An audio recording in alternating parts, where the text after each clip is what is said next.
దర్జాగా ఒక నెల తర్వాత మళ్ళా జగన్మోహన్ రెడ్డి సీఎం అవుతాడు, ఖచ్చితంగా నేనే వాలంటీర్ గా వెనక్కి వస్తాను, వచ్చి ఈ మేనిఫెస్టోలో ఏమేమైతే చెప్పినామో అవన్నీ నీకు చేపించి పెడతానని ధైర్యంగా దర్జాగా చెప్పండి.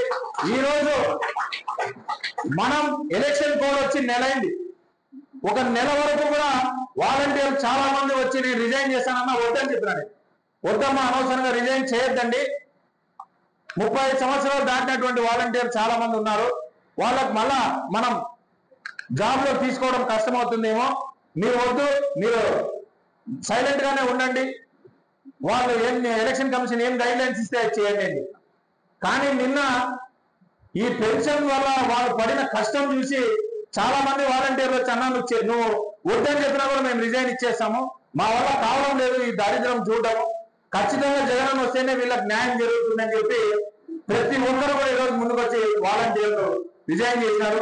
మీ అందరికీ మరీ ధన్యవాదాలు తెలియజేసుకుంటాను. ఇది ఒక చిన్న ఉద్యోగం కాదు, మనం చేస్తా ఉండేది, ఇది చాలా పెద్ద ఫైట్.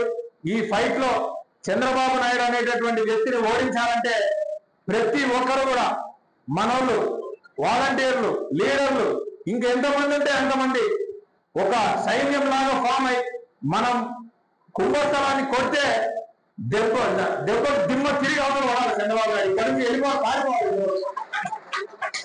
మనం చేయగలుగుతాం, ఖచ్చితంగా ఈసారి చేసి చూపిస్తామనేటటువంటి నమ్మకం కూడా నాకుంది.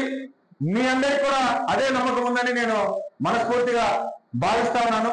జగన్మోహన్ రెడ్డి గారిని సీఎంగా చేయడానికి మీరంతా సిద్ధమా అని నేను అడుగుతా ఉన్నా.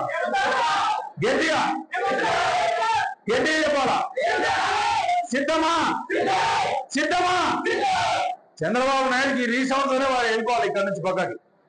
ఇంకొక విషయం చెప్తా ఉన్నా అన్న, ప్రెస్ ఆపేయండి.